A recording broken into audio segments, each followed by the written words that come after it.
یہ ساری چیزیں اپنی جگہ ہیں، لیکن اس کے ساتھ ساتھ ہم دیکھتے ہیں کہ خالد جمیل بیورو چیف ہیں، ان کو بھی اٹھا لیا گیا، ان کو بھی مقدمہ کیا گیا، آج ان کو پیش کیا گیا اور آج ان کو جسمانی ریمانڈ تو نہ مل سکا، جوڈیشل ریمانڈ پہ ان کو جیل بھیج دیا گیا۔ اب انشاءاللہ اگلے ہفتے آئے گی، اگلے ہفتے انشاءاللہ امید ہے کہ ان کی ضمانت ہو جائے گی اور وہ رہا ہو جائیں گے۔ اور ان سے بھی جب یہ پوچھا گیا کہ جناب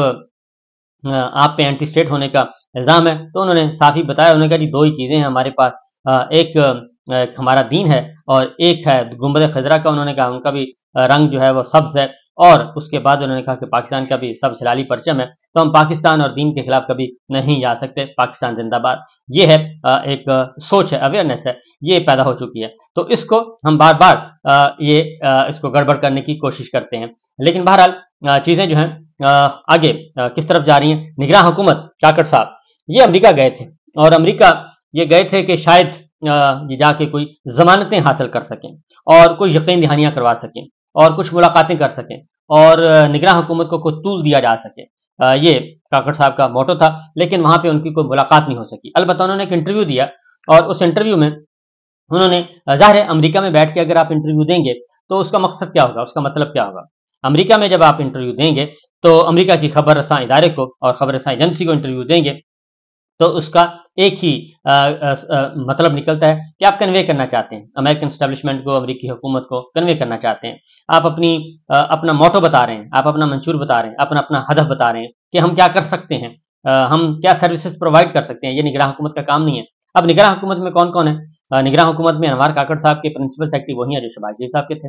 اور اس میں حکیمہ صاحب ہیں، وہی ہیں جو شہباز شریف صاحب کی کابینہ میں تھے، اور پھر فواد حسن فواد وزیر اعظم نواز شریف صاحب کے پرنسپل سیکرٹری تھے، اور لاسٹ گورنمنٹ میں شہباز کابینہ میں شامل تھے۔ عمر سیف صاحب بھی وہی ہیں جو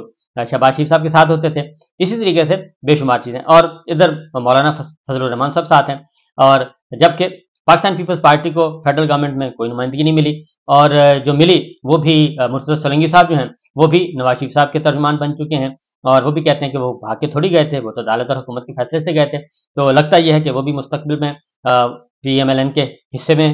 پی ایم ایل این کے ہوں گے ڈربے میں۔ تو بہرحال یہ چیزیں سب کی سب چل رہی ہیں۔ اب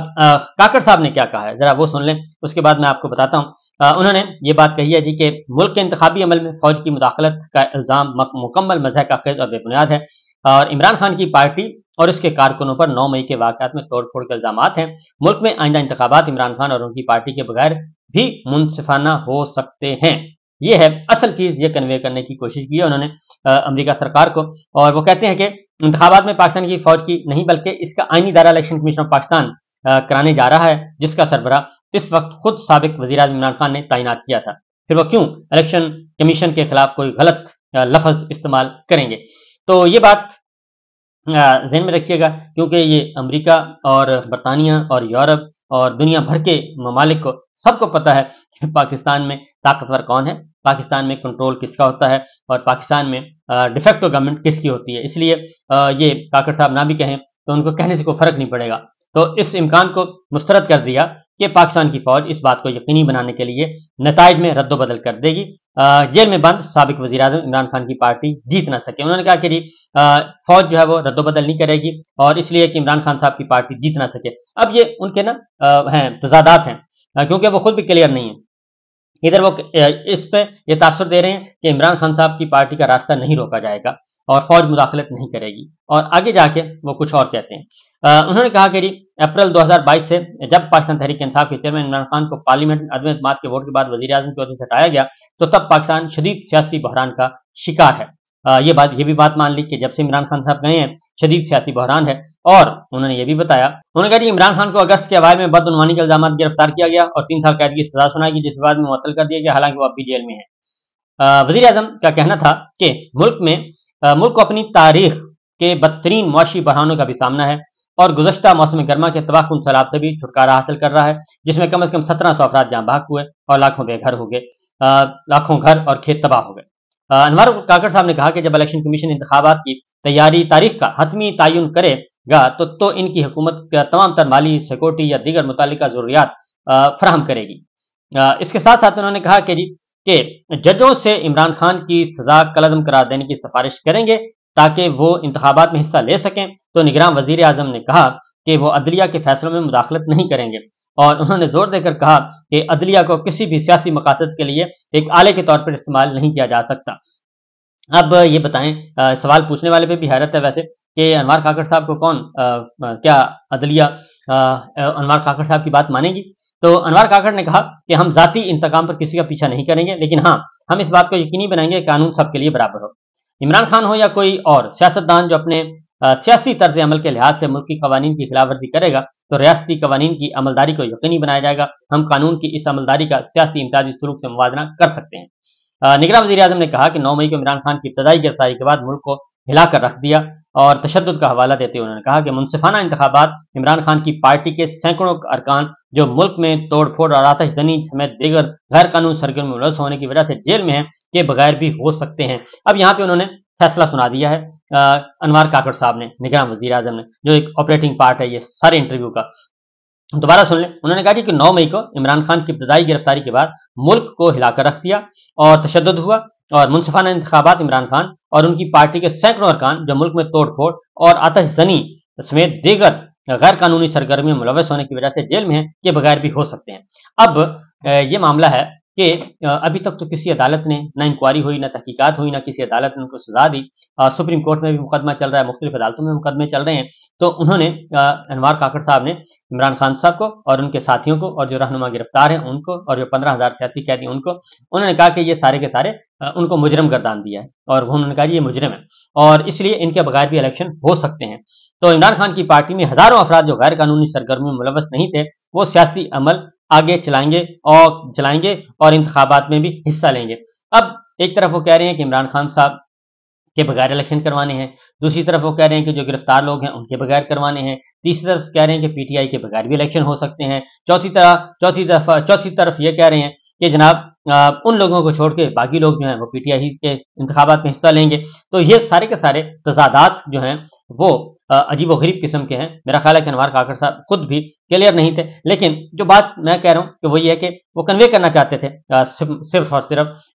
امریکن اسٹیبلشمنٹ کو، امریکی گورنمنٹ کو، بائیڈن انتظامیہ کو، کہ جناب ہم عمران خان کے بغیر الیکشن کروانے کے لیے تیار ہیں، لیکن بشرطے کہ آپ کی نظر کرم ذرا ہم پہ ہو جائے اور ہم پہ نظر التفات ہو اور ہمیں ذرا تھوڑا سا مزید کام کرنے دیا جائے۔ یہ اب انوار کاکڑ صاحب دورہ امریکہ سے واپس آ گئے ہیں لندن، اور لندن میں موجود ہیں، اور اس ہوٹل میں آپ کو پتہ ہے ملک احمد خان صاحب بھی ٹھہرے ہوئے ہیں، اور ملک احمد خان صاحب کا آپ کو معلوم ہے کہ وہ مصالحت کار تھے شہباز شریف صاحب کے اور باجوہ صاحب کے درمیان معاملہ طے کروانے والے، اور اس کے بعد پھر نواز شریف صاحب کے ساتھ معاملہ طے کروانے والے، پھر وہ مریم صاحبہ کے بھی بہت زیادہ اعتماد انہوں نے حاصل کیا، اور یہ ساری کی سارے چیزیں چل رہی ہیں جی۔ اب اصل حقیقت کیا ہے؟ ایک طرف تو یہ ہے، دوسرا یہ تاثر دینے کی کوشش کی جا رہی ہے۔ انوار کاکڑ صاحب لندن میں ہیں، اور لندن میں وہ پیغامات وصول کر بھی رہے ہیں اور پیغامات واپس بھجوا بھی رہے ہیں، اور اس وقت لندن کے ایک ہوٹل میں یہ ساری کی ساری خفیہ پیغام رسانی کا عمل چل رہا ہے، اور اس پیغام رسانی کے نتیجے میں